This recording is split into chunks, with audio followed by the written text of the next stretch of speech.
election. To honor his remarkable legacy, Nigeria should consider posthumous national honor, give him a national honor, recognizing his outstanding contributions to Nigeria's democratic process, recognize him officially, and for his pivotal role in conducting the June 12, 1993 election, widely regarded as a watershed moment in Nigeria's democratic history. Then there should also be a commemoration to establish a national commemoration for and in honor of Professor Nwosu's enduring legacy and commitment to democracy.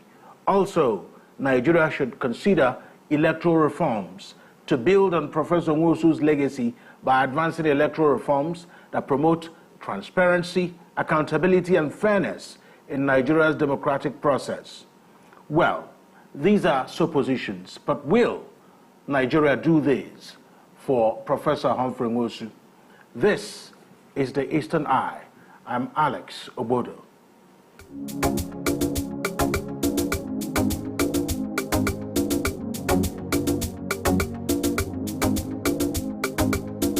You're welcome to the Eastern Eye here on Afia TV. It's a program that X-rays the political, social, and economic developments around us. Joining me tonight is Collins Steve Ugu. He is the co-convener of the Coalition for the Immortalization of Professor Humphrey Nwosu.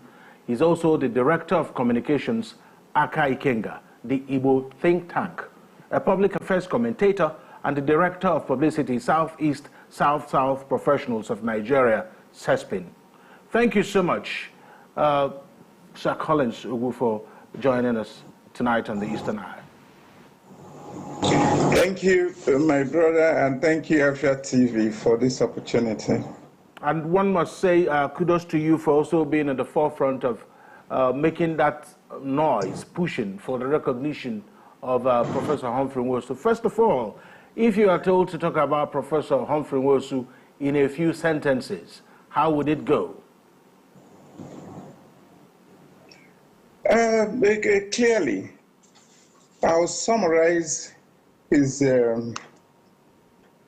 very big resume in a few sentences, like you say, that here is a scholar who came, who saw, who conquered, and who made and left an indelible mark in the public service at the national level as the national chairman of the National Electoral Commission, 1989 to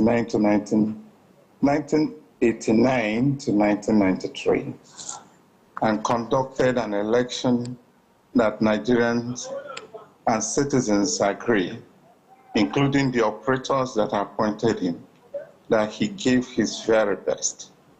As an academic, he was a first-class graduate of the Department of Political Science.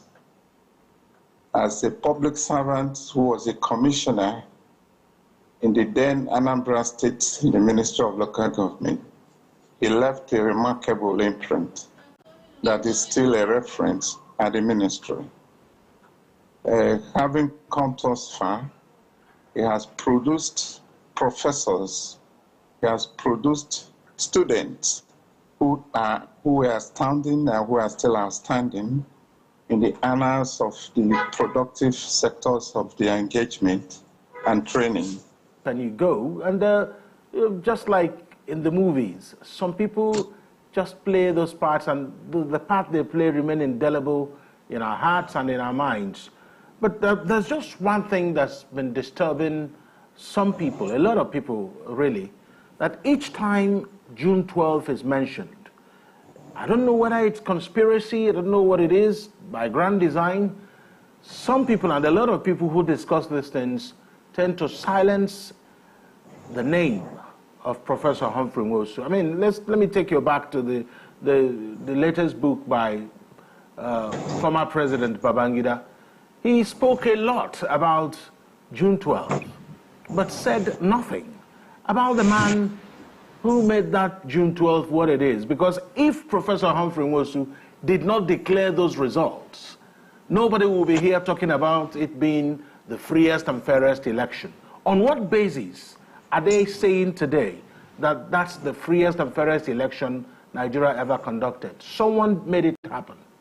Why is it convenient for them to be silent in giving him his flowers? Well, yeah, I think to a greater extent, I share your concern, and that is why the Coalition for the Immortalization of Professor Humphrey Nwosu took the gauntlet to conscientize Nigerians that there is a grave anomaly in our historical record of that historic moment of June 12. Without wanting to dwell unnecessarily at the book written by the former president, who was his appointing authority, President General Ibrahim Badamasi Babangida, a general in the army. By training, they are supposed to be a warehouse of courage, but somehow his courage failed him to properly acknowledge the producer of the product that he is flouting as one of his greatest antecedents. Being human and then being whom he is, he has chosen to write his book in the narrative he did. But I can say without contradiction that without mentioning Humphrey Nwosu and according him a generous space in that book, something is denied it. That book will be denied its soul. That book will not commend the kind of pragmatism that is usually associated with him. The reason for doing so, I can't fathom, especially it could only just be a matter of conjecture. Why the conspiracy or why the hatred to have him properly mentioned? Yes. It's only them that are actors can do that. But Nigerians are already happy with the verdict, collective verdict, that that man left a good name, that the man did something that hasn't been replicated either before or after his tenure in that National Electoral Commission, the institution that manages our elections so far. All right. So let's move away from the things that bring us anxiety to something that is a little more reflective. His final journey is already started, and your group, the coalition, held an event in Lagos to drum up support and awareness on immortalizing Professor Humphrey Nwosu. First of all, before we get to his burial arrangements, what is your coalition asking for? And who are you asking that from? Okay, pointedly, we are asking, the coalition is asking in conjunction, first of all, is to rouse the conscience of all nationalities of the Nigerian space to the fact of Humphrey Nwosu's indefatigable sacrifice to conduct an election that has legitimacy, to do a service that should do Nigerians proud. And having done that 32 years ago, and there is this uncomfortable silence to reward him or to have him accorded his space in the role of honors for exceptional service and performance, where the coalition had to come at this period that is solemn, that the man has passed away and is about to be buried, to request again the present actors of governance at the highest level of our nation, the presidency, to consider now righting that wrong that has remained a slaw in our national psyche, to say this is the time that Professor Nwosu can and should be accorded a peaceful repose by according him first. We suggested that they should give him an honor of the height of a Grand Commander of the Order of Niger, GCON, equivalent to what was given to the Vice President-elect of the annulled election, Ambassador Babagana Kingibe, having given the highest honor to the President-elect then, now late, MKO Abiola. That's what one of the things we're asking, that it will be proper, it will to be a therapy to both the family and the both Nigerian public that hold on tight to that election as a figment of great imagination and great enterprise in electoral management. We're also requesting that fittingly, the institution that he worked on and raised to the height of reverence during his tenure, the National Electoral Commission, which is now Independent National Electoral Commission, can be named and should be named after him as a point of reverence and a point of reference. That there was once a man who crossed that position, occupied it with respect and prestige, gave it integrity, gave the best of his brilliance as a scholar into bringing about processes and protocols that gave Nigeria the best election we have had so far. Those are the two major things we're asking. The third one actually ought to was that in the Federal Capital Territory, just like we have other amazing Nigerians that have been acknowledged, that bears names of important streets, that there should be a monument in the Federal Capital Territory to be named after Professor Humphrey Nwosu.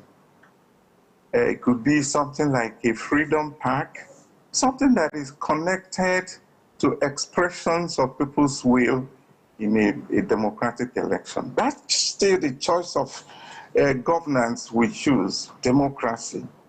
And then if that is the choice of governance, Nigerians still prefer and stick to one who has given his best soul into trying to drive up and rev up the consciousness. No better name can be given to the institution of INEC than that of Professor Humphrey Nwosu.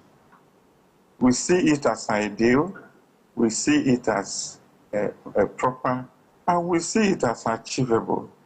There is no feelings that will be hurt by having that done. It's simply in the ordinary measure of a country recognizing service to inspire others, many more, who are still there, who will still be called up to serve this country, to be able to step out and say, yes, I'll do this, and my country will recognize and know what I did. All right. I mean, he was also of service to the old Anambra state, which comprised of Ebonyi, Enugu, and the Anambra state at the time. So is there something that some of these states from the southeast can and should do to honor Professor Humphrey Nwosu in owning him as their son? I mean, that's what it should be. You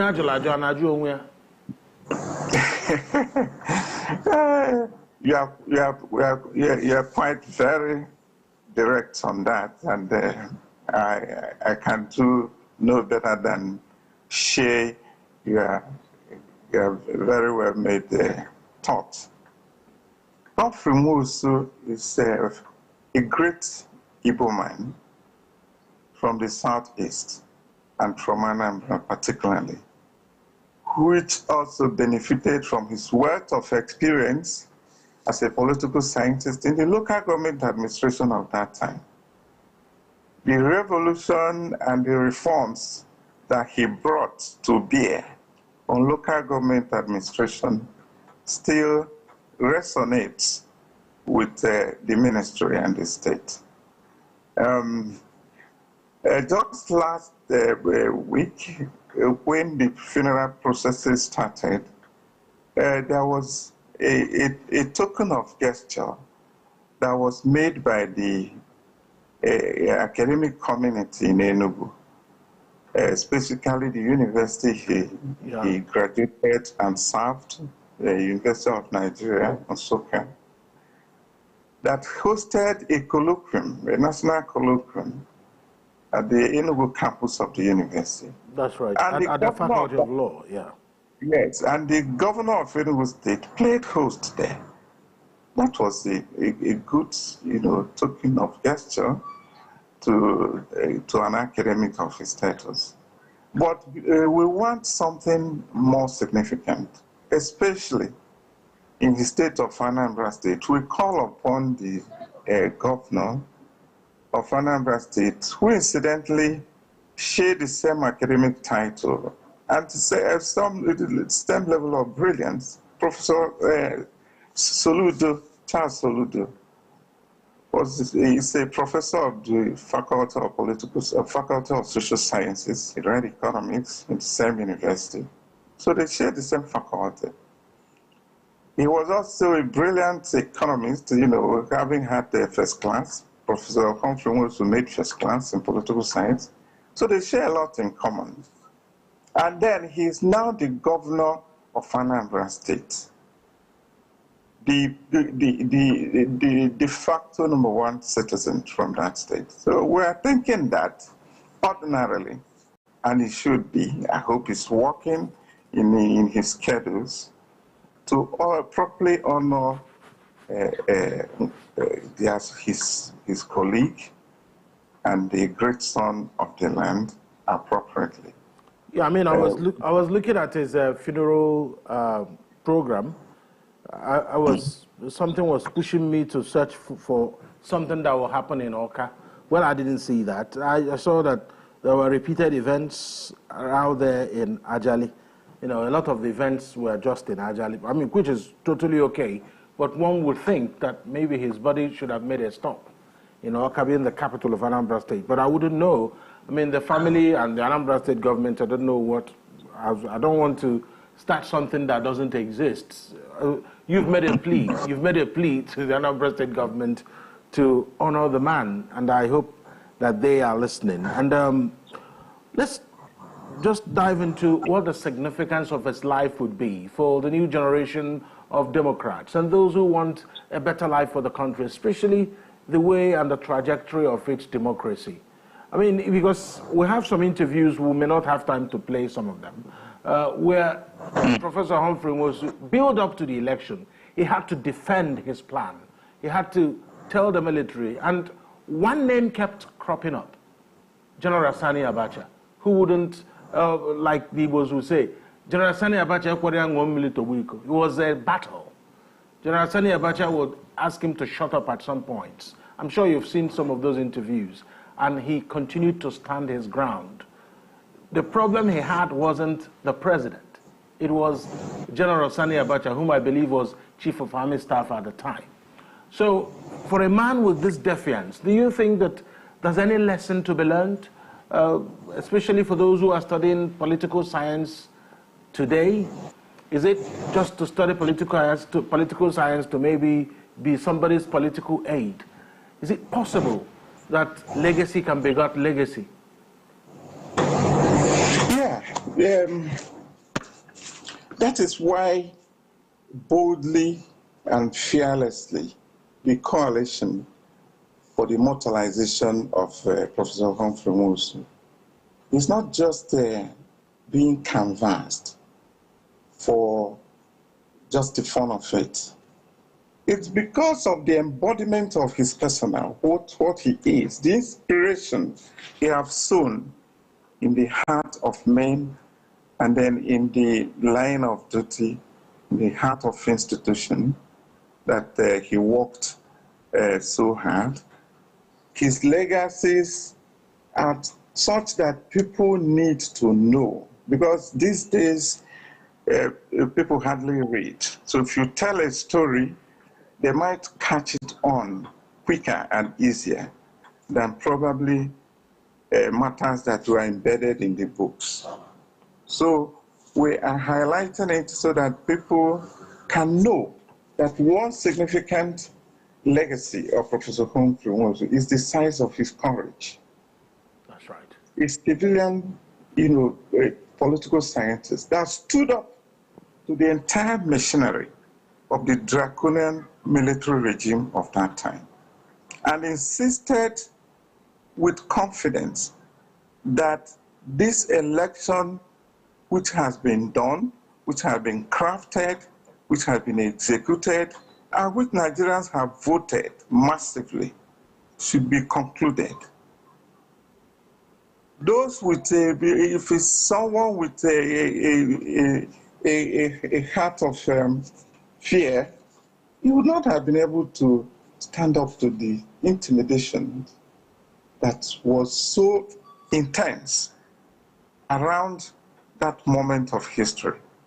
So one thing that stands out here is not just a brilliant scholar, but a man of courage that stood up to his conviction, was ready to suffer the indignities and the threats to his personal life as at that time, and had it done in such a way that the aims and objectives of the dictators of June 12 did not overshadow his own candid determination to see it through. It was only the annulment, which is a political pronouncement by the people that govern that time. But the history of it has already been written. And Nigeria knew who won, and Nigeria knew who lost. That's right. But do you think that Professor Humphrey Nwosu knew he had a date with history, with what was unfolding before him in 1993? Do you think that he sensed it, that this was a now or never moment for him? Yeah. By the history of whom he was in his faculty, his training prepared him so much for that he drew from it. It was his learning and his scholarship that he drew the strength. It was not just a one moment something. It has been part of his trajectory right from where he taught, as attested by his students, as attested by those who have related with him one-on-one. I'm sure that he knew that his moment of history was that time, because he was already saying, I've achieved what he needed to achieve. This national assignment, he knew I was prepared to see it through, even if it had to be to utmost inconvenience to his personal life. And that is the only reason now that we're all talking about him. He made a sacrifice, and that sacrifice has paid off in making his name indelible, in projecting an attitude that is irrepressible and that anybody would love to be associated with. All right. He prepared himself, I can. All right. Colin Steve, we'll take a break. When we return, we'll try to play as much clips as we can of Professor Humphrey Nwosu, so that for those who haven't met him, they will get a glimpse of this man's courage. All this grammar we've been speaking for maybe the last 35 minutes, you get a glimpse as to how he dared and looked in the faces of General Babangida and Abacha to tell them the truth. We'll be right back after this break.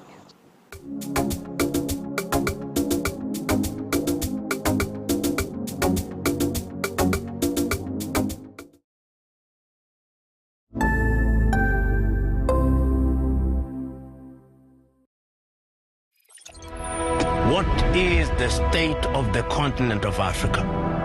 How shall we interact with the rest of the world? Are we going to relate with the world in terms of donations or in terms of trade? Africa must define what she wants politically. Africa must define herself culturally. Africa must define herself spiritually, because Africa has no choice but to move forward, and forward she will move.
You're welcome back to the Eastern Eye here on Afia TV, a program that x-rays the political, social, and economic developments around us.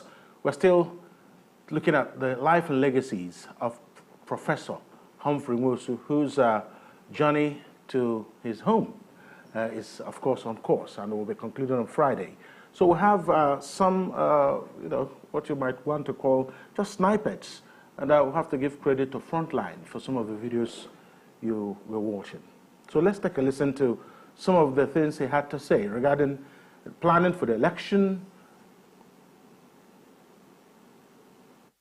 With diagram, I engaged them for almost 1 hour, 30 minutes, explaining all the processes, the logistic preparation, especially how to take sensitive electoral materials to remotest areas in Nigeria, places like Adamawa Hill, Niger State, riverine area, creeks, we formed what I called Interministerial Logistic Committee, because election is a civic duty at all levels, national level, state level, local government level, with community leaders mixed up with religious, mixed up with inter-ethnic, credible people, even at world level.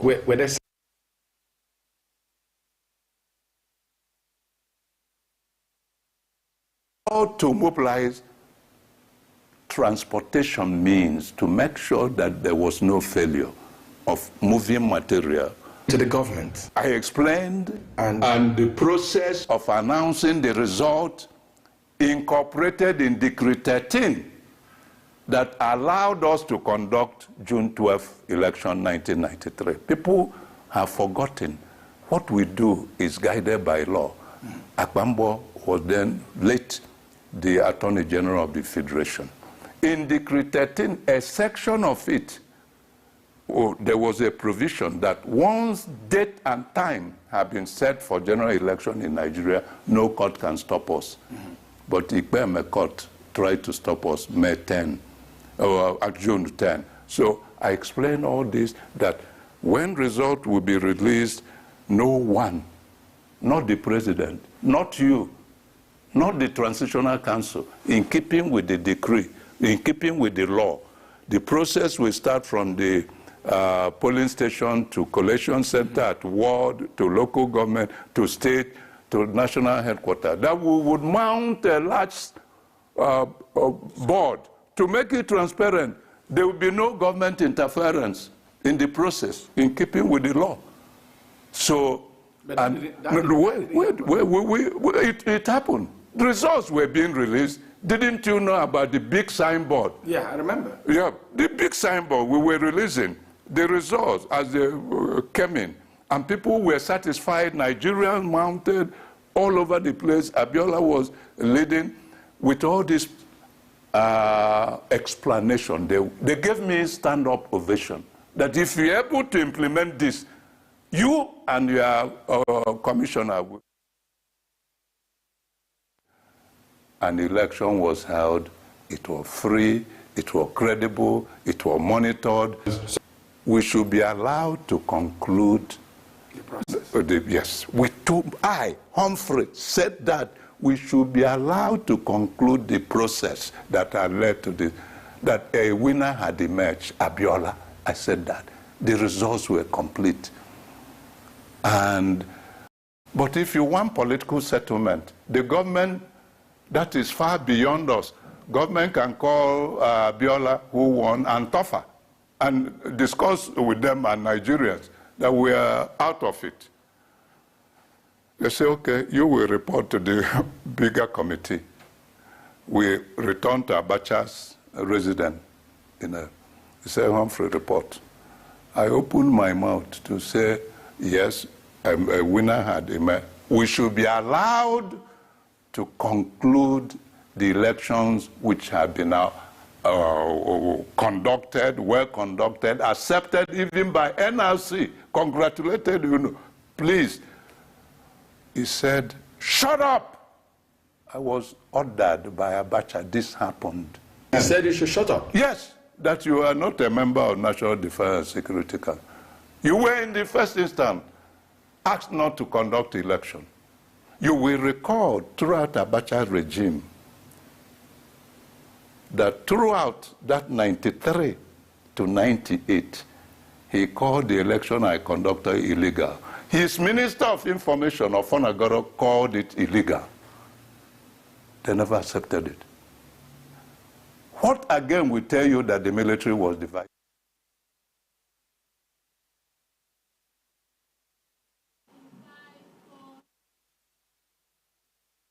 There you have it, Steve Ugu. I'm sure you heard some of these excerpts, and have to give credit to Frontline for some of the clips you watched.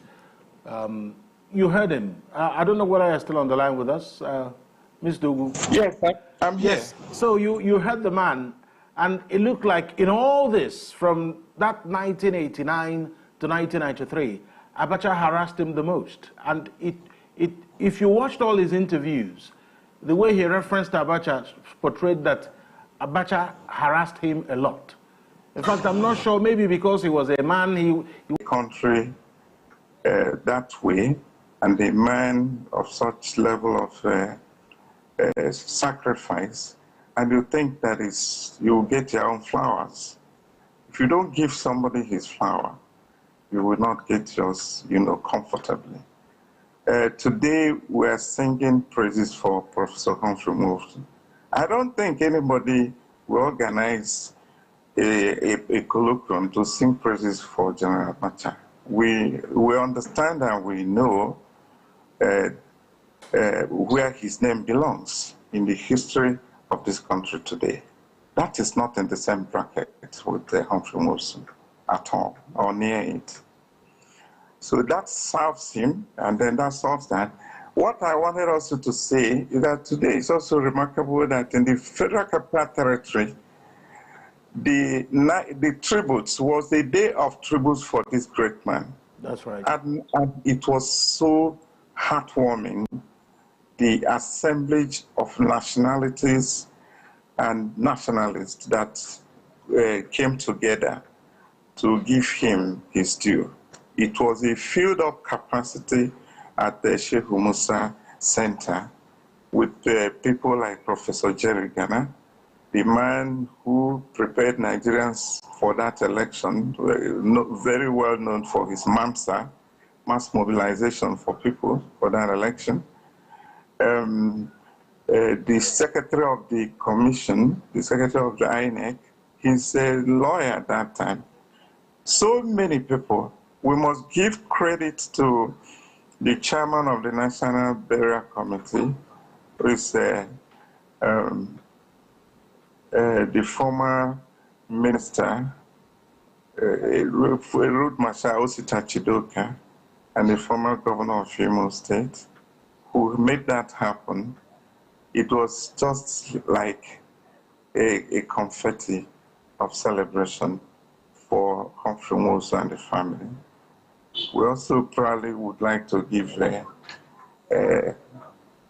plaudits to his son, who is also marching up in the same state as his father's son, Engineer Emeka Humphrey Nwosu, his in-law, Dr. Irono, the woman he left behind, a professor too, who is bearing the burden and staying very strong.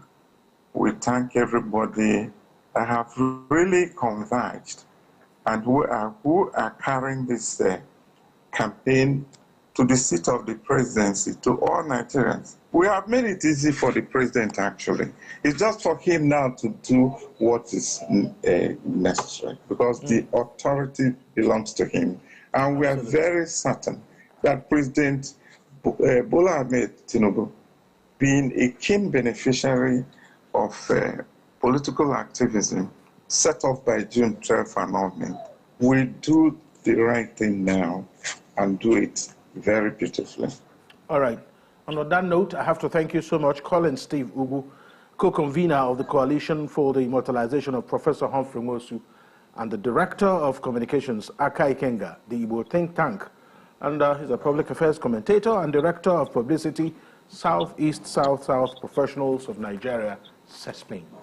Thank you for your insights and perspectives on the Eastern Eye tonight. Thank you. Thank you, my friend. And may the soul of Professor Humphrey Nwosu rest in peace. Amen. Amen. That's the Eastern Eye for tonight, and we'll be here tomorrow same time for another edition of the program. My name is Alex Obodo. Good night.